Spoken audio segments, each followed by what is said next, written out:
So this is video 2 of living with chronic pain and not hiding.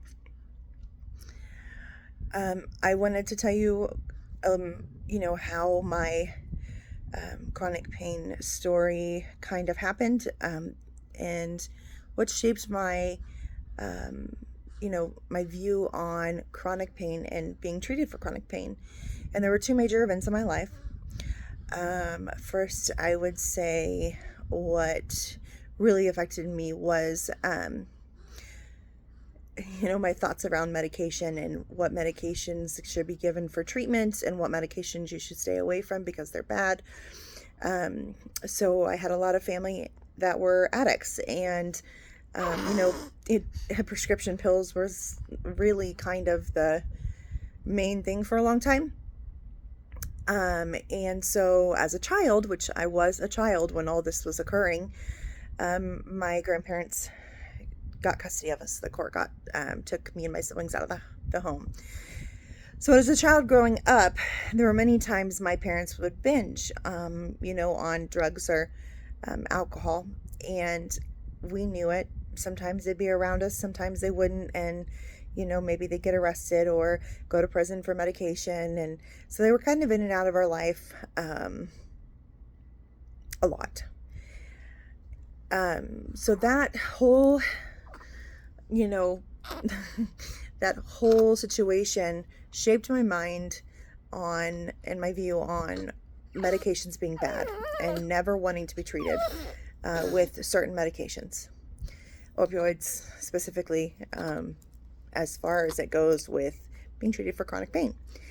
The second event, sorry, my daughter was just eating. The second event that shaped my mindset for being treated for chronic pain was my mom, 18 years ago, was in an accident. And in this car accident, a large truck came and hit her on the passenger side of the vehicle, which she was in the passenger seat, and it caused her to be in critical condition. So she went to the hospital. We did not know if she was going to make it. It was that bad. And she did make it. By the grace of God, she made it. And she was in the hospital for, a month or 2 months, recovering. But she came out with a halo. And for those of you that don't know what a halo is, it is a device to help when you have broken your neck and, severely broken your neck.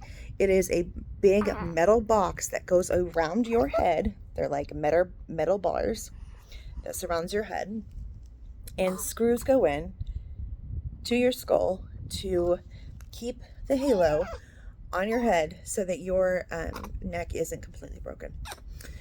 And this event is where my chronic pain journey actually started. My mom lived with chronic pain then for the rest of her life, and she would be treated with opioids with chronic pain.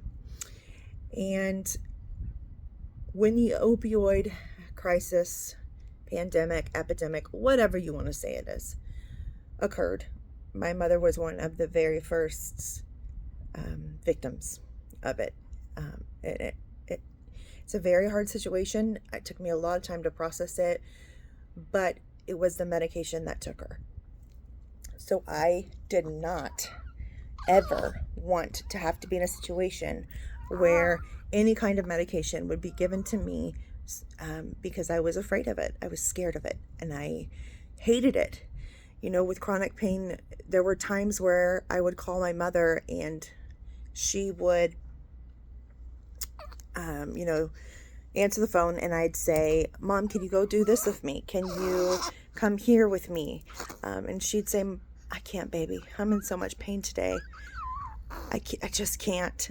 And as a kid, I was a child, I was a teenager, I could not process this. I could not see why she couldn't go with me to do the things I wanted to do with her. I wanted to connect with her.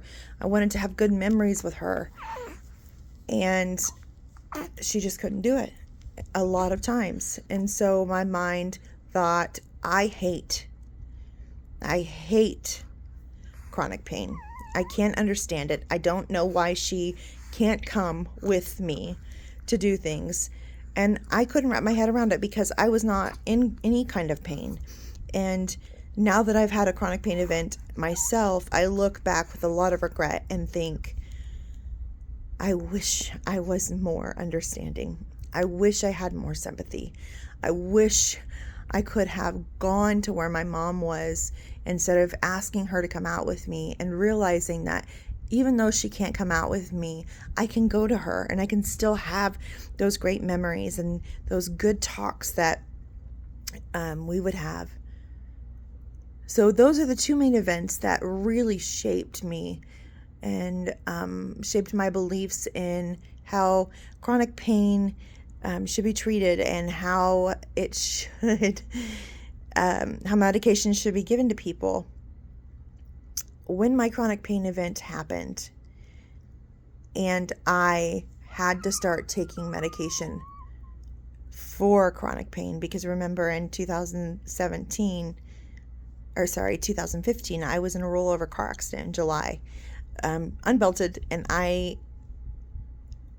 it was a rollover, so I flung everywhere and my body did not respond well to it, and I've had 2 surgeries since.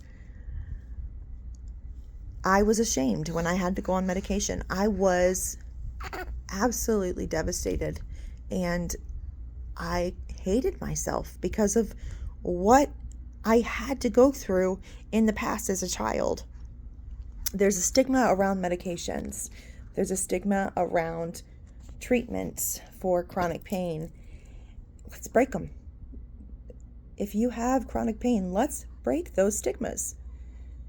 It's time for us to come out of hiding. It's time for us to live life to the fullest and make it beautiful, because we still have time.